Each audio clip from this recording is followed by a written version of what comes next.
studio Grand Metro TV, tapi ternyata yang nggak kalah ramai adalah suasana di media sosial yang sudah ramai tentang siapa yang nanti akan paling hebat dalam debat cawapres pada malam nanti. Seperti apa ya? Betul. Bagaimana bacaan atau kita mereka-reka suasana sentimen dari netizen terhadap debat cawapres malam ini. Untuk selengkapnya kita akan bergabung bersama rekan kami Anggi Hasibuan dari Studio 1 Metro TV. Anggi, silakan paparan Anda. Terima kasih Afi dan juga Leo. Pemirsa, dalam setiap debat pilpres apa yang dilakukan, dibicarakan atau diberitakan tentang para calon wakil presiden, warganet ini punya respons yang mereka perlihatkan dalam sentimen-sentimen yang mereka tuangkan di dunia maya, media sosial. Nah, kita akan membahasnya dengan senior analis drone Emprit, Nova Mujahid. Mas Nova, terima kasih sudah bergabung di studio. Terima kasih, dan sudah Mas. present datanya. Siap, kita langsung bongkar ya. Langsung bongkar. Ayo. Oke, pemirsa, kita punya data ini adalah kita tampilkan sentimen 3 cawapres. Nah, ini adalah datanya, sudah lengkap. Ini ada Muhaimin, Gibran, dan Mahfud. Mas Nova, ini maksudnya seperti apa? Itu positifnya untuk Muhaimin misalnya ya, 81%. Pembacaannya gimana, Mas? Ya, itu bacanya gini, Mas. Jadi perbincangan tentang Muhaimin yang dilakukan oleh warganet di sebanyak 81% diantaranya mengapresiasi atau memuji atau percaya pada Muhaimin. Jadi positif semua itu perbincangannya. Oke, 81% untuk Muhaimin ya. 81% positif. Gibrannya adalah 55%. Sedangkan pada Gibran memang proporsi sentimen positifnya paling sedikit di antara keduanya. Itu karena tapi bagus juga karena di perbincangan tentang Gibran ini banyak juga yang menyatakan kepercayaan gitu. Ini Gibran pasti bisa kok nanti di debat cawapres nanti. Kemudian juga untuk Mahfudnya adalah 76% untuk yang positif.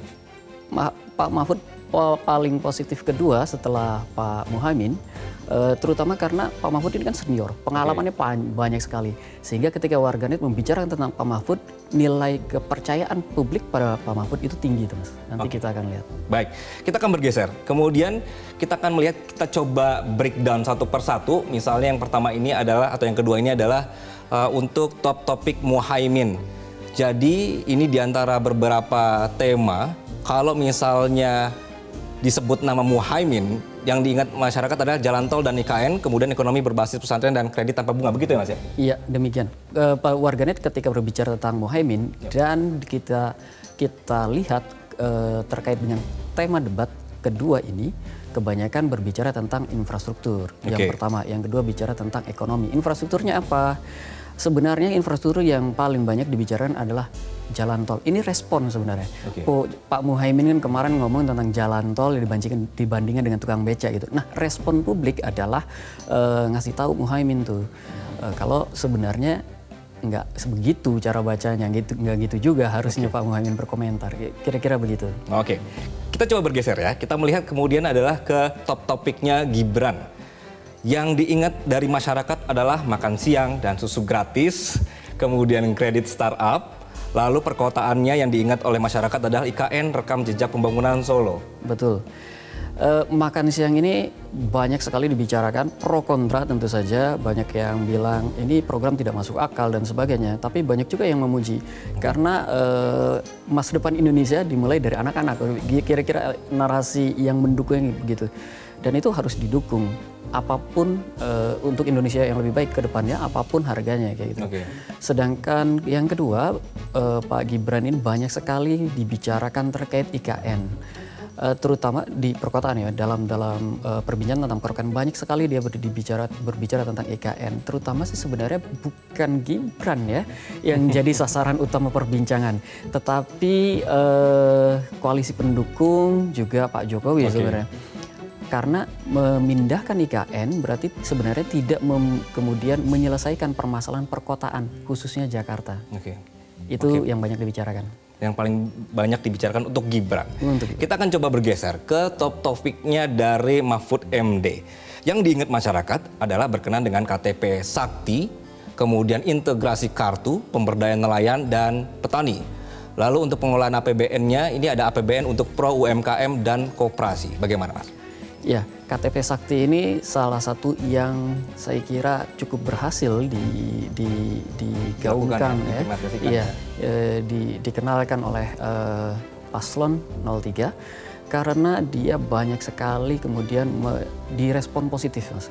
KTP Sakti ini responnya positif sekali. Begitu juga dengan integrasi kartu. Nah, pemberdayaan nelayan dan petani ini jadi perbincangan ketiga yang juga banyak dibicarakan terkait ekonomi karena isu ini adalah ini kan isu akar rumput ya. Semua yang ada di bawah pasti berbicara tentang bagaimana kehidupan nelayan dan petani di Indonesia sebenarnya sangat menyedihkan kayak gitu. Nah, isu ini ditangkap oleh publik dan diamplifikasi karena ini salah satu yang paling pembahasannya, cara penyampaiannya itu paling cepat, paling mudah dimengerti oleh publik. Oke, kayak gitu. Soal ini ya. Oke, baik, kita sudah membreakdown untuk masing-masing topiknya. Coba kita lihat bagaimana emosi dari warganet, pemirsa. Jadi drone emprit ini punya tampilan seperti yang Anda saksikan. Ada joy, trust, fear, surprise, sadness, disgust, anger, sama anticipation. Untuk Muhaimin, ini kenapa joy-nya bisa tinggi sekali, Mas? Atau senang ya? Iya, senang.